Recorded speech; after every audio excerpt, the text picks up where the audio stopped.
Hey everyone, Milton here.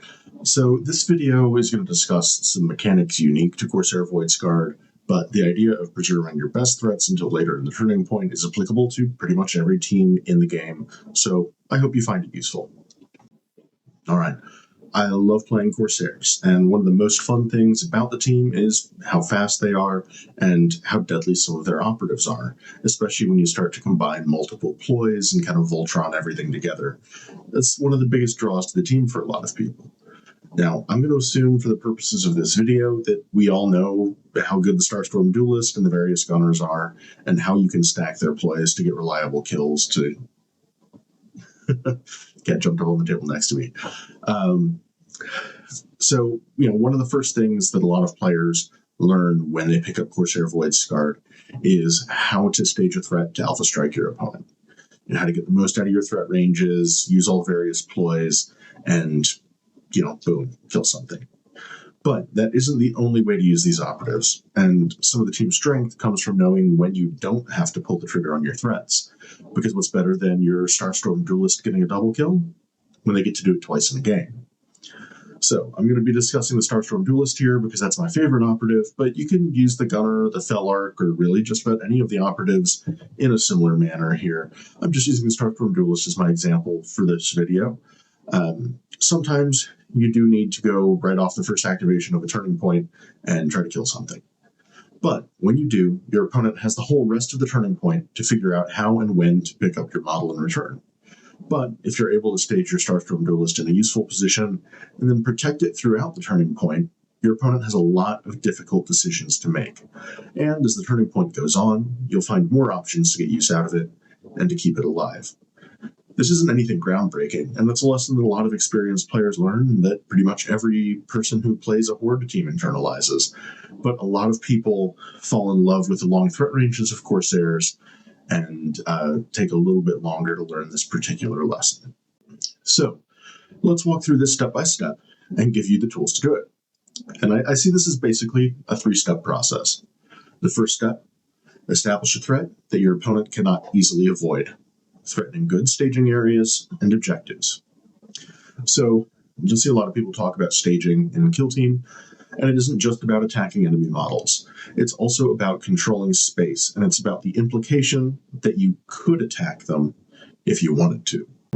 They can't refuse because of the implication. Let's say you're playing into Space Marines of some kind, and you stage your Starstorm Duelist where it can reach anything that tries to control one of the objectives. Well, there's only 3 objectives on the table, and if your opponent moves into the areas that you're threatening, you can kill them, and you profit. If they don't move into those areas, and because the model is fast, those are some pretty significant areas at the table, they aren't scoring the crit op on that point, possibly even their tac op, so you profit. It's all about creating a situation where there's no good option for your opponent, only a variety of different bad options. And threatening good staging areas and objectives, if your opponent has longer threat ranges than you for some reason, you may need to play further back and only threaten objectives or choke points on the map instead of directly threatening enemy models. So, being able to use your models later in the turning point really relies on that initial threat that you've established of the alpha strike, of those long threat ranges, and your opponent knowing about it and being worried about it. Step 2 is learning to protect your offensive pieces from early aggression.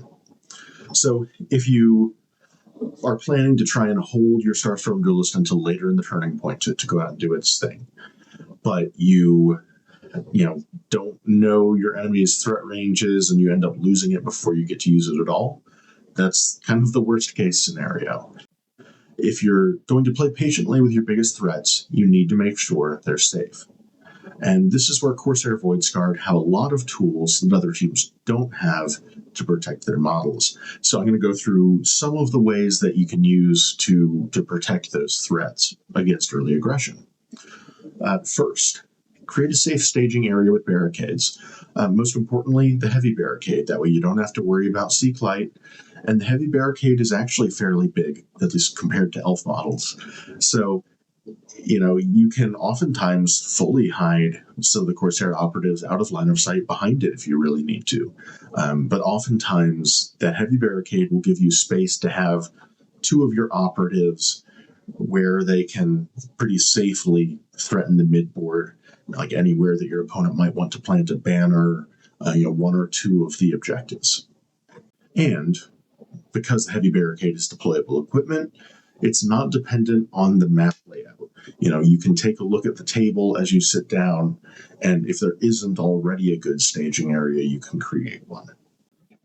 Second, you can use Warding Shield at the end of the turn with your Wayseeker. So the Warding Shield lasts until the model next activates. And so what that does is that, you can throw it up on your Starstorm Duelist where they're staged. You might be in a matchup like, say, Wolf Scouts, where they're pretty fast, and they might be able to, if they win initiative, move 7 inches, dash, get within 2 inches, and shoot your Starstorm Duelist, which is obviously a problem. But having that Warding Shield makes you significantly more likely to live. More so against small arms fire, your bolt pistols. Wolf Scouts aren't the best example because things like Plasma or Melta are still quite dangerous to you, but it at least gives you a shot. And if you're in a situation where you don't have another better option to protect the model, Warding Shield can be a good one. You can also, if you staged your Starstorm Duelist earlier in the turn, like say, turn 1, you move it up pretty far, and then your opponent positions really aggressively to make sure that if they go first, they get a kill on your Starstorm Duelist. You can use the Wayseeker's Warp Fold to move it somewhere safe. You're going to have to expose a model, but you can make sure that you're exposing a less important model instead of the Starstorm Duelist. Next, and this is what I think is one of the most interesting things about Corsairs, you can use the Kernite Hunter's Strategic Gambit Erudite Hunter to intercept enemy models that would try and threaten your more important pieces, like the Starstorm Duelist, if they win initiative. So I oftentimes will use the heavy barricade and have the Starstorm Duelist, and right next to him have the Kernite Hunter, so that he can kind of protect and kind of countercharge anything that my opponent stages up pretty far to try and get at the Starstorm Duelist. And what's particularly interesting about this is not only can you use Erudite Hunter against any model within 9 inches of the Kernite Hunter and kind of keep them from going in on your more squishy pieces, but if you make that out of activation charge with his ability, and then they fight the Kernite Hunter is swinging first with a power sword, and for a lot of models in the game will straight up kill them. For even against Space Marines, they'll probably kill the Kernite Hunter with most of their melee operatives, but they're going to take a significant chunk of damage to do it, and it's going to use an APL. So it makes it much harder for them to do things like reposition, dash, and still shoot.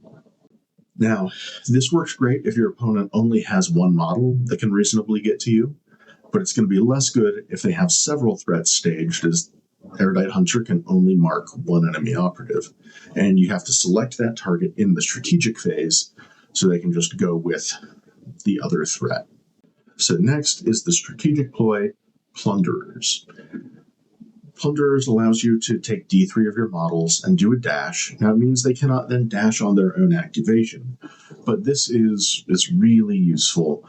You can use it to increase your threat ranges, for one, to dash forward a bit and then charge with the Starstorm Duelist, who can still shoot in melee. But you can also use it defensively. You can use it to move a little bit further back, move into cover at a slightly different angle. You can use it to dash and get right into the middle of the heavy barricade, tucked in where you're very difficult to see at all.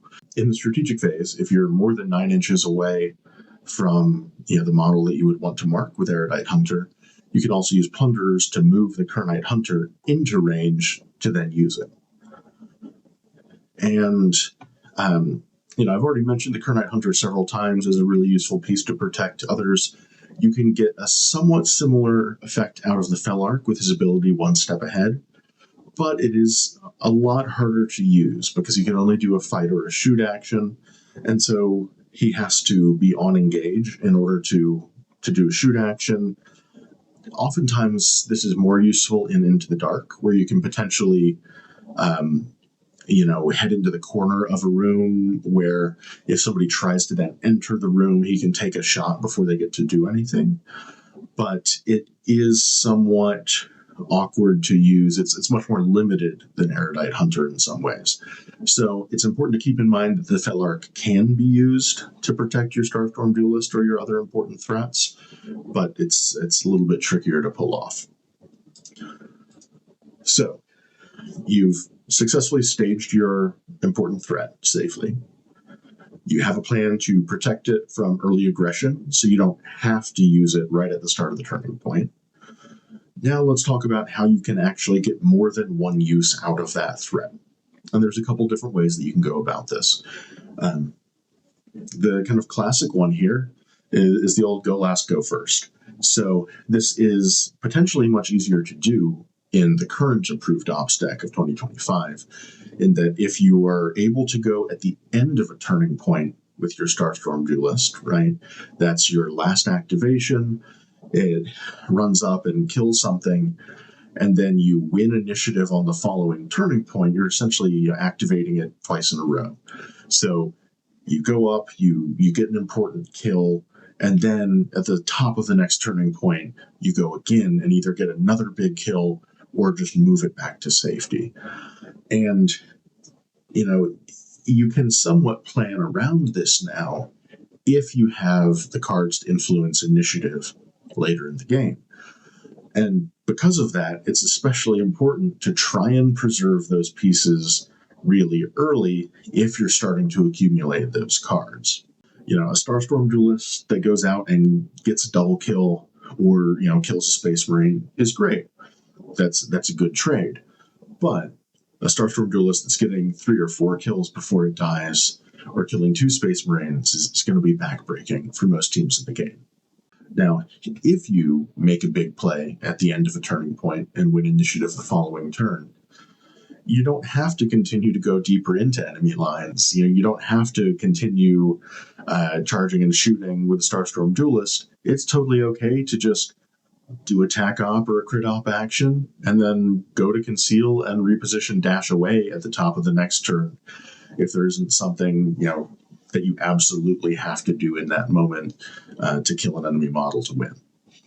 And, but because, again, we're talking about trying to get multiple uses out of these models, if you're able to go up and get a kill, get away safely while scoring points, and then be in a position the following turn to get a kill, that's triple the value, right? You're getting use out of the Starstorm Duelist in every single turning point of the game, which is great. Now, we talked earlier about using the Wayseeker in order to protect your Starstorm Duelist before it's gone in, and you can do the exact same things to protect them after they've gone in to try and get them to another activation. So, throwing Warding Shield up on them after they've already activated is great, or just using Warpfold to pull them back and stick something else out that you don't care as much about. Up next is learning to play around obscuring and line of sight. So this is something that a lot of people struggle with, coming into Kill Team, right? For a lot of newer players, it's hard to remember obscuring in the moment, and it's hard to think about where your opponent's models can physically move to and what their line of sight will be from where they can get to. But if you can think about those things, especially later into the game, it gets much easier, right? As there's fewer things on the table, it's easier to track where those pieces can potentially be. And so, it's harder to do this with an APL2 team that doesn't get free dashes. Because Corsairs get a free dash, I think that a lot of newer players will be surprised how many games you can start your turn near some heavy cover, dash, shoot, reposition, or the other way around, and end up where most of your opponent's ranged threats that would try to shoot back at you are only going to be getting obscured shots. Now, elves aren't very durable, but against a lot of teams, obscuring is enough to save you from 1 or 2 rounds of shooting from normal guns, your hotshot las guns, bolters, shuriken. It won't let you like face tank the entire enemy team. But if there are only a couple of options available for your opponent to try and kill your Starstorm Duelist at the end of a turning point, obscuring might be enough. And if you go out early in the turning point in that same position, they'll simply have more options to take shots at you and take your model down. Doing it towards the end of a turning point means that obscuring it usually is going to be enough to keep you safe. And finally, sort of on a strategic level, work to eliminate all of the enemy models in one area of the board. So you'll see people talk about this in a lot of strategy games, right? Of like kind of crushing one flank. If you threaten all over the board, your opponent will then have options of your models to attack all over the board. If you're able to really focus on one part of the board and kill everything that's over there, it actually becomes much harder for your opponent to then like apply pressure to your models that have done something offensive. And this is especially important when you're trying to preserve something for the end of the game. So if you're able to use the extra speed that Corsairs have, use some of the tricks with Warped Fold, you use the Shade Runner's ability to just move through terrain and go to different lanes of the board, you can potentially collapse one flank of your opponent's, and that gives you more options to hide out of line of sight after you've killed something, or in a spot where your opponent only has obscuring shots left to take at you. So I know this is sort of a broad topic here, but I hope that it'll be useful for a lot of folks. There's people that have asked for more videos talking about Corsair Voidscarred on the channel, and I really do think this is one of the most impactful topics to touch on for folks that are looking to really improve while playing Corsairs. It's a lot of fun to just play a game at a breakneck pace, shooting threats out into range to get punishing from outcasts and hoping you table your opponent. I get it. I like to play that way too. It's a ton of fun. But if you can resist that urge and try to really intentionally place your models as you're making those threats, save them for the later turns of the game, you can go from, expending too many resources in turning point 2 and running out of gas to really controlling the board, controlling the game state, and getting much more consistent wins. All right, so if you like this sort of content, please like and subscribe to the channel. Tell your friends. I'm trying to grow the channel and to bring you more informative videos about topics I find interesting in Kill Team. Until next time, I'm Milton.